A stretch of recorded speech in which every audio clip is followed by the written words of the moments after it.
UKLO 1 year masters. No IELTS required up to 5 years visa. High visa success rate. One of my most favorite songs. కన్నానులే కలయికలు ఏనాడు ఆగవులే నీ కళ్ళలో పలికినవి నా కంటి బాసలివే అందాల వయసేదో తెలితామరై విరబూసే వలపేదో నాలో నీ పేరు నా పేరు తెలుసా మరి హృదయాల కథ మారే నీలో వలపందుకే తెలిపేనులే ఒడి చేరే వయసెన్నడో కన్నానులే. Super super super. Thank thank you so much. And ఇంక స్టార్ట్ చేద్దాం. అండ్ అంటే మీ జర్నీ నేను చూసుకుంటే చాలా బ్యూటిఫుల్గా అనిపిస్తుంది. బట్ నాకు అడగాల్సిన క్వశ్చన్ అంటే స్టార్టింగ్లోనే అంటే ఊహ తెలియని ఏజ్లోనే సంగీతం నేర్చుకోవడం అనేది అది చాలా గ్రేట్. అంటే ఫ్యాంటసీ ఉంటుంది డాడీ వాళ్ళకి నేర్పించాలని లేకపోతే తాతయ్య వాళ్ళు ఇలా ఇలా, బట్ ఆ ఏజ్లో కూడా మనం నేర్చుకోలేని ఇంట్రెస్ట్ అయితే ఉండడం గ్రేట్ అనమాట. బట్ మీకు 3 years 4 years అనుకుంటా, 3.5 years ఆ టైంలో అయితే సో నిజంగా గ్రేట్. అప్పుడు ఆ టైంది మీరు ఇప్పుడు చూసుకుంటుంటే ఎలా అనిపించింది? అంటే ఏదైనా ఇలాంటి ఎస్పెషల్లీ డాన్స్ మ్యూజిక్ ఇలాంటి విద్యలు ఎంత ఎర్లీగా స్టార్ట్ చేస్తే అంత పునాది గట్టిగా ఉంటుంది. సో ఆ విషయంలో నేను ever grateful to my parents. చిన్న వయసులోనే నన్ను మా అక్కని మ్యూజిక్ క్లాస్లో జాయిన్ చేశారు. కాకపోతే ఆన్ అండ్ ఆఫ్ అయింది అఫ్ కోర్స్ స్టడీస్ మధ్యలో అవి. అండ్ ప్రొఫెషనల్గా మొదటి నుంచి అనుకోలేదు. మా ఇంట్లో ఎన్వైరన్మెంట్ ఉండడం వల్ల మేము అది చిన్నప్పటి నుంచి మా తాతగారు కథలు కవితలు అంత్యాక్షరి పద్యాలు అవన్నీ రాస్తారు. ఇప్పటికీ 94 years ఇప్పటికీ పద్యాలు రాస్తూ ఉంటారు. సో మా తాతగారు చిన్నప్పుడు నేర్పించిన ఆ పద్యాలు నేర్చుకుని నేను మా అక్క డెవలప్ చేసుకున్నాం ఇంట్లోని. అలాగా మా అమ్మకి చాలా పిచ్చి పాటలు అంటే. సో చిన్నప్పటి నుంచి రేడియో మా చెవి దగ్గర పెట్టేసేది మేము పడుకొని ఉంటే. సో అలా పాటలు అవన్నీ రిజిస్టర్ అయ్యేవి. మా ఫాదర్ పాడతారు, అంటే ఇప్పుడు కథలు కవితలు హిందీ తెలుగులో రాస్తారు, పాడతారు, కీబోర్డ్ కూడా వాయిస్తారు. సో ఇంట్లో ఎన్వైరన్మెంట్ ఉండడం వల్ల మాకు తెలియకుండానే మ్యూజిక్ మాకు అది వచ్చేసింది అనమాట. చెప్పిన కథల్లో ఏదైనా మీకు బాగా గుర్తుండిపోయే కథ ఏమైనా ఉందా? చిన్నప్పుడు కథలా అంటే నాకైతే డెఫినెట్గా ఊహ లేదు ఆ టైంకి. ఐ థింక్ ఈ 3.5 years 4 years ఉన్న ఏజ్లోని మ్యూజిక్ అంటే ఊరికే అలాగా ఏదో సరదా కోసం అంత సీరియస్గా ఏం లేదు కదా. మా మ్యూజిక్ క్లాస్కి వెళ్ళి నేను చక్కగా అప్పుడే మా అమ్మ పాలు ఇచ్చేవారు ఇంత గ్లాస్తో తాగేసి చక్కగా పడుకుని పోయేదాన్నంట మ్యూజిక్ క్లాస్లోని. మా అక్క నేర్చుకునేది, తనకి 7 years నాకు 3.5 years. సో తను నేర్చుకుని నేను లేచి తనేం నేర్చుకుందో అది పాడేసేదాన్నంట నిద్రలో విని. సో అది ఇంట్లో వాళ్ళు చెప్తారు, నాకైతే అసలు గుర్తులేదు. సో ఆ ఏజ్లోని గ్రాస్పింగ్ కూడా అలా ఉంటుంది కదా. సో అది ఒక కథ నాకు గుర్తున్నది. అండ్ మీ అక్కగారు ఇండియన్ ఐడల్ తెలుగు, మీరు Indian Idol so Hindi right. అంటే ఇంకా ఇండియన్ ఐడల్ని వేలేద్దామని ఫిక్స్ అయిపోయారా? అలా ఏం లేదు, బట్ అనుకోకుండా అలాగే జరిగింది. నేను చాలా అన్ఎక్స్పెక్టెడ్గా లాక్డౌన్ టైంలోని ఇండియన్ ఐడల్ హిందీలో వెళ్ళడం జరిగింది. సో అది అప్పుడు ఫుల్ పీక్లో ఉండింది కరోనా. సో మేము పీపీ కిట్స్ అవన్నీ వేసుకొని రోజు మాకు స్టాప్ టెస్ట్లు అవన్నీ జరిగేవి. ఐ థింక్ షూట్ ఉన్న ప్రతిరోజు జరిగేది. అండ్ 1 week అంతా ఇంకా అసలు బయట హౌస్ అరెస్ట్ లాగా ఇంకా అక్కడ హోటల్లోనే ఉండిపోయాము ఒక 6 months. సో అవన్నీ ఫేస్ చేసుకుని ఇండియన్ ఐడల్ జర్నీ అన్నది నా లైఫ్ని యాక్చువల్లీ చేంజ్ చేసిందని చెప్పాలి. బికాస్ చాలా నేర్చుకున్నాను అక్కడ మోర్ దాన్ ఎనీథింగ్. లెర్నింగ్ అన్నది కాన్స్టెంట్గా లేకపోతే ఎస్పెషల్లీ ఇలాంటి ఫీల్డ్స్లోని it's not possible to sustain. Hindi right? Yeah, నేను వెళ్ళింది హిందీ ఇండియన్ ఐడల్. సో నాకు హిందీ ఎందుకు నాకు అక్కకి కంఫర్టబుల్ అంటే మేము పుట్టింది ఛత్తీస్గఢ్లో. మా తాతగారు వాళ్ళు రైల్వేస్ పనిచేసినప్పుడు దే మూవ్ దేర్. అప్పటి నుంచి ప్రవాసాంధ్రులుగా ఒక 50-60 years ఇంకా అక్కడే ఉన్నారు.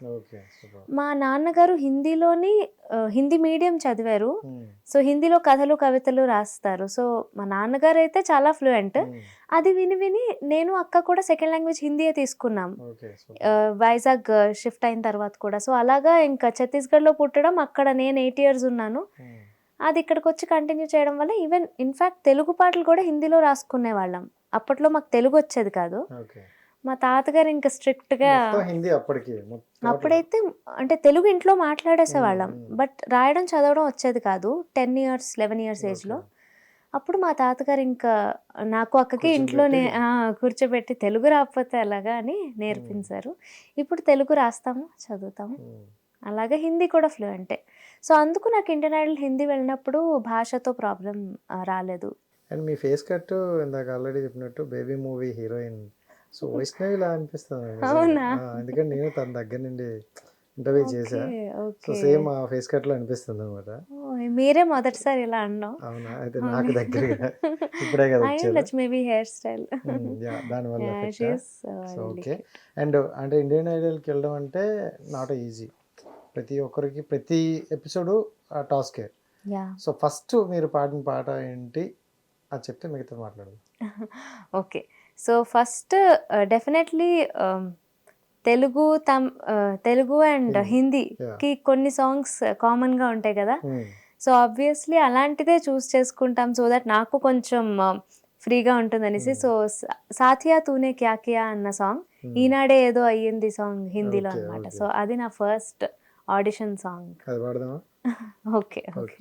దిల్ కి చమన్ కా హస్నా తో దేఖో जागी नजर का सपना तो देखो ऐसे हुए हम एक जान एक दिल तू है कि मैं हूँ कहना है मुश्किल झोंका बसंती है तू तन है गुलाबी मेरा दो रंग मिलने के बाद होते नहीं है जुदा तो फिर संभाल ला ला ला ला ला दिल ये चला ला ला ला ला ला जाना कहाँ ला ला ला ला ला दिल में आ ला ला ला ला ला ला ला ला ला ला ला ला ला ला ला ला ला ఈనాడే ఏదో అయింది ఏనాడు నాలో జరగంది. Super super. యాక్చువల్లీ నేను నా మైండ్లో అనుకున్నా అంటే హిందీ అండ్ దాని మీనింగ్ ఉన్న తెలుగు పాడితే ఎలా ఉంటుందని ఇంకా అడగాలనుకున్నా. ఫినిషింగ్ ఇచ్చేసారు, అది క్యాచ్ చేశాను అనమాట. అయితే సూపర్ సూపర్, నిజంగా చాలా బాగుంది. అంటే ఫస్ట్ పాడేటప్పుడు మీకు మంచి ప్రశంసలు వచ్చే ఉంటాయి కదా. ఫస్ట్ ఎపిసోడ్ అప్పుడు ఏమైందంటే రీసెంట్గా ఎస్పీబీ సార్ డిమైస్ అవ్వడం అండ్ నాకు ఒక రియల్ లైఫ్లో ఒక ఇన్సిడెంట్ జరిగింది. ఎస్పీబీ సార్తో నేను స్టేజ్ మీద పర్ఫామ్ చేయాల్సి ఉండింది ఆఫ్టర్ కరోనా. అది అన్ఫార్చునేట్లీ అవ్వలేదు. So it was very disheartening for everybody of course. అలాగే నాకు కూడా పర్సనల్గా చాలా అది ఎఫెక్ట్ అయిందనమాట. కరెక్ట్గా అందుకే I wanted to give a tribute to SPB sir. So ఈ పాట సెలెక్ట్ చేసుకొని పాడడం జరిగింది. Super super. సో ఇండియన్ ఐడల్లో చూసుకుంటే అంటే ఫస్ట్ ఎవరైనా విన్నర్ అయితే ఎక్కువ విన్నర్ అనే వరకు ఉంటుంది. బట్ మనం ఏమనుకుంటాం అంటే స్టార్టింగ్లో టాప్లో ఉంటే బాగుంది కదా అని అనుకుంటాను. బట్ మీరు వెళ్ళేటప్పుడు అంటే నేను ఎక్కడి వరకు వెళ్తే అక్కడి వరకు చాలు నాకు అనుకున్నారా, లేకపోతే టాప్ కొట్టాలి అని వెళ్ళారా? అంటే బేసికలీ నేను పాడేటప్పుడు అవేమీ ఆలోచించనండి. పాట బాగా వస్తే చాలు, అది జనాలకి గుర్తుండిపోవాలి. చాలా మంది ఫస్ట్ రౌండ్లో ఎలిమినేట్ అయిపోవచ్చు, కానీ వాళ్ళు పాడిన ఒక్క సాంగ్ ఇంకా వాళ్ళ లైఫ్నే మార్చేస్తుంది. సో నా గోల్ ఇప్పుడు అంటే అఫ్ కోర్స్ విన్ అవ్వాలి అన్న ఎయిమ్ పెట్టుకుంటేనే ముందుకు వెళ్ళగలం. సో అది ఉంటుంది. But I was never behind win that అంటే విన్ అవ్వాలి అన్న దాని వెంట పరిగెట్టలేదు. సో పాట బాగా పర్ఫామ్ చేసేయాలి, దట్స్ అ బై ప్రొడక్ట్. ఒకవేళ మనం పాట బాగా పాడితే ఆబ్వియస్లీ ముందుకు వెళ్తాం, అలాగే ఆలోచించాను. సో అంటే ఫైనలిస్ట్ వరకు అయితే బాగుండేది అని అనిపించింది. బట్ నా అదృష్టం ఏంటంటే అది కోవిడ్ సీజన్ అవ్వడం వల్ల ఫస్ట్ రౌండ్సే ఒక 4 months నడిచింది. సో దగ్గర అంటే ఫస్ట్ రౌండ్ అంటే ఎలిమినేషన్ ఎక్కువ అవ్వలేదు ఇనీషియల్గా. సో 4 months దాకా I was in the show. So నవంబర్లో స్టార్ట్ అయింది, అరౌండ్ మార్చ్ దాకా ఉన్నాం. So I got to sing around 40 songs. So అంత జనాలకి రిజిస్టర్ అయ్యాం కదా. సో మామూలు షోస్లో అయితే ఫైనల్స్ అయిపోతాయి అన్ని పాటలకి. సో మాది ఎక్స్టెండ్ చేశారు 8 months అలాగా. సో అందువల్ల మా రీచ్ కూడా చాలా ఉంది. ఎందుకంటే కోవిడ్ వల్ల అందరూ ఇంటి టీవీ సెట్ల ముందే ఫిక్స్ అయిపోయి ఉండేవారు. అది మాకు చాలా అదృష్టమైందనమాట. But it came with its own risk. Okay. అంటే అక్కడ కలిసి జనాలందరం కలిసి ఉండడం, టు బీ ఆనెస్ట్ నేను ఎలిమినేట్ అయ్యి వచ్చాను కరెక్ట్గా ఆ వీక్ నాకు మా ఫాదర్కి కోవిడ్ వచ్చింది.